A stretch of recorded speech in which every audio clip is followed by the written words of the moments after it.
Video aksi pencurian ban mobil di kota Medan, Sumatera Utara beredar viral di media sosial. Video itu menunjukkan peristiwa pencurian ban mobil terjadi di dua lokasi, yakni Jalan STM dan Jalan Raden Saleh. Aksi pencurian ban mobil di Jalan STM dilakukan dua orang yang mengemudikan sepeda motor, sedangkan di Jalan Raden Saleh, pelaku beraksi seorang diri mengendarai becak. Dalam video rekaman CCTV itu terlihat dua pria mencuri ban mobil yang terparkir di Jalan STM Kota Medan pada Senin 9 Agustus 2021 sekitar pukul 12:55 waktu Indonesia Barat. Mobil berwarna hitam tersebut terparkir di samping kantor BPN. Tak lama kemudian dua orang pria naik sepeda motor datang dan mematikan mesin sepeda motor tepat di depan mobil.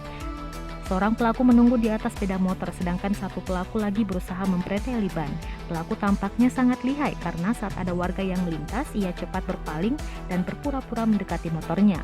Sembari menghisap rokok, kedua pelaku dengan santai menunggu momen untuk kembali membuka ban mobil.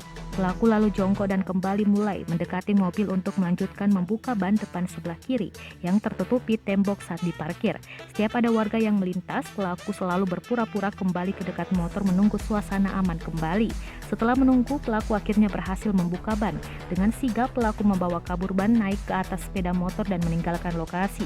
Aksi pencurian ban mobil juga terjadi di lokasi lainnya di kota Medan, tepatnya di Jalan Raden Saleh.